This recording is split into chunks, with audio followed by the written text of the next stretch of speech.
नमस्कार मित्रों, आइए देखते हैं आज बहुत बहुत ही इम्पोर्टेंट परीक्षा की दृष्टि से बहुत ही इम्पोर्टेंट माध्य, मध्यिका, बहुलक, बारंबारता, संचयी आवृत्ति, औसत, वर्ग-अंतराल, उच्च सीमा, निम्न सीमा, मध्यमान, इतनी सभी के बारे में हम एक ही वीडियो में देखेंगे, जो कि हर एग्जाम में माध्य, मध्यिका, बहुलक, बारंबारता, संचयी आवृत्ति, औसत, वर्ग अंतराल, उच्च सीमा, निम्न सीमा और मध्यमान से संबंधित सवाल पूछे जाते हैं।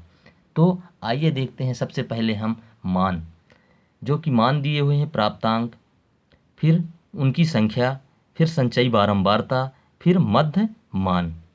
तो हम देखते हैं प्राप्तांक दिया हुआ है 0 से 10, 10 से 20, 20 से 30, 30 से 40, 40 से 50, फिर इसी तरह से 10-10 के अंतराल में दिया गया है। इसके बाद ये जो भी संख्याएं हैं उनकी संख्या दी गई है, जिस भी मटेरियल्स की संख्या दी है उनकी संख्या दी है, ये संख्या है हमारे पास। इसके बाद देखते हैं संचयी बारंबारता। तो संचयी बारंबारता हम जिस तरह से निकालते हैं उसकी विधि हम जानते हैं। तो सबसे पहले संचयी बारंबारता प्रथम की होती है 5, और इसके बाद अगले वाले की संचयी बारंबारता क्या होती है, अगले वाले को प्लस करते जाएंगे पिछले वाले के साथ।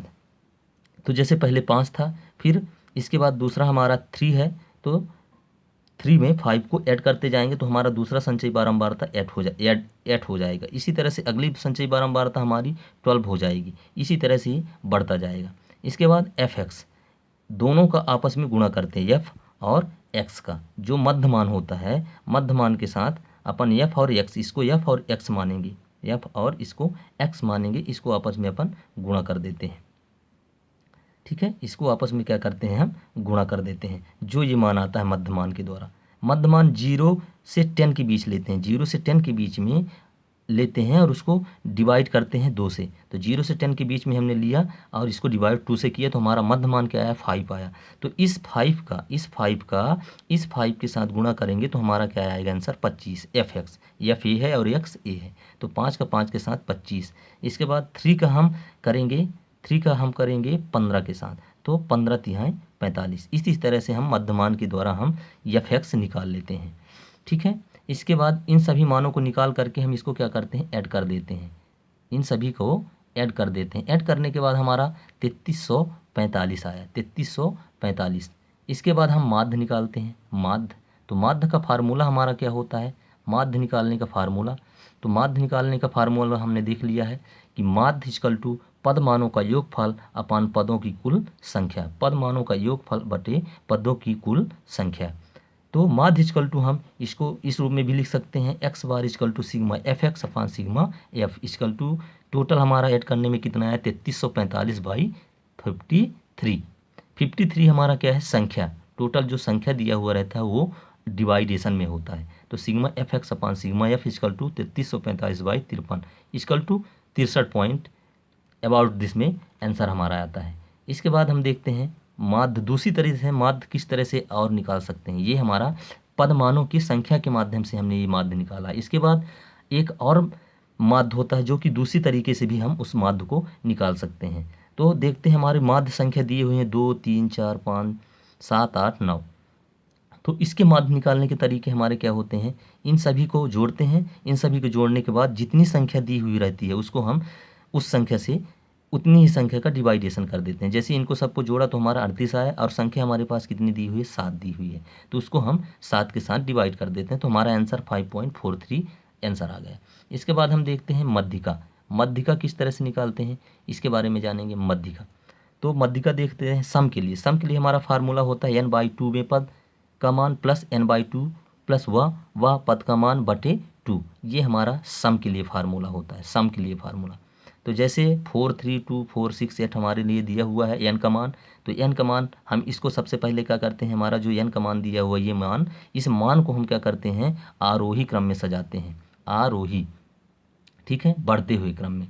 तो जिस तरह से बढ़ते हुए क्रम में सजाते हैं तो हम इसको फिर फार्मूले में पुट करते हैं, फार्मूले में पुट करते हैं तो हमारा n बराबर टोटल क्या है, n बराबर 6 है, तो n/2 n के स्थान में हमने 6 रख दिया, 6वें पद का मान प्लस फिर n/2 प्लस वह 6/2 प्लस वह वे पद का मान, तो 3वें पद का मान प्लस 4वें पद का मान अपान 2 हो जाएगा। इस तरह से 4 + 4/2 4 + 4/2 = हमारा 8/2 = 4 आंसर हो जाएगा। ठीक है, इसके बाद देखते हैं मध्यिका। मध्यिका को और अन्य तरीके से सम के लिए निकाला है, तो हम विषम के लिए भी देखेंगे। विषम के लिए किस तरह से मध्यिका निकाला जाता है, तो विषम के लिए देख लेते हैं। तो विषम के लिए हमारा फार्मूला होता है n+1/2। n+1/2 n बराबर हमारा कितना दिया हुआ है 5। कितने अंक हमारे पास हैं 2 6 8 7 4, तो n = हमारा 5 है। तो देखते हैं फार्मूला विषम के लिए n+1/2, तो n के स्थान में हमने 5 + 1/2 रखा, तो हमारा आंसर क्या आता है 3। इसके बाद बहुलक का फार्मूला हमारा z = L1 + f1 - f0 अपान 2f1 - f0 - f2 का होल इंटू h होता है। ये बहुलक निकालने का फार्मूला होता है। इसके बाद दूसरा नियम बहुलक निकालने का क्या होता है, हमारे पास ये संख्याएं दी हुई हैं, ये टोटल संख्या दी हुई है। इस संख्या में से जो सबसे ज़्यादा बार आया है वही बहुलक कहलाता है। जो सबसे ज़्यादा बार आया है वही बहुलक कहलाता है। ठीक है, इसके बाद उच्च सीमा और निम्न सीमा। जैसे हमने बारंबारता देखा है, तो बारंबारता में हमने देखा है कि 0 से 10 की ओर चालू हो रही, 0 से 10 की ओर, 0 से 10 की ओर चालू हो रहा है, तो हमारा ये उच्च सीमा कहला गया और ये हमारा निम्न सीमा। इसके बाद औसत सभी संख्याओं का योग बटे कुल संख्या। औसत क्या होता है, सभी संख्याओं का योग बटे कुल संख्या। इसके बाद देखते हैं मध्यमान हमारा क्या होता है, जैसे 0 से 10 तक बारंबारता जा रही है, तो 0 + 10 को अपन ऐड कर देंगे और डिवाइडेशन 2 कर देंगे। 0 + 10 करने के बाद हम 2 का डिवाइड कर देंगे, तो हमारा आंसर क्या आएगा 5। जो 5 आंसर आ रहा है वही हमारा मध्यमान कहलाता है। इसके बाद वर्ग अंतराल, जो 0 से 10 के बीच में जो अंतर है, 0 से 10 के बीच में जो अंतर है वही हमारा क्या कहलाता है, वर्ग अंतराल। वही हमारा क्या कहला जाता है, वर्ग अंतराल। इसके बाद देखते हैं बारंबारता, जैसे 5 5 3 8, 5 5 3 3 8, ये जिस तरह से हमारे उस बारंबारताओं में संख्याएं आती है वही उसकी बारंबारता कहलाती है। संचयी आवृत्ति हमारा क्या होता है, इसका पहले भी हमने समझा चुका है। जो आंकड़े दिए हुए होते हैं उनको हम प्लस करते हुए आगे बढ़ते जाते हैं। ठीक है, मैं आशा करता हूँ दोस्तों कि ये वीडियो आपको पसंद आया होगा, और ये बहुत ही इम्पॉर्टेंट है, हर एग्ज़ाम की दृष्टि से बहुत इम्पॉर्टेंट है, इसलिए आप इसे कंप्लीट ही कर लें। मैं आशा करता हूँ कि वीडियो आपको पसंद आया होगा, इसलिए इस वीडियो को लाइक करें, सब्सक्राइब करें, शेयर करें। धन्यवाद।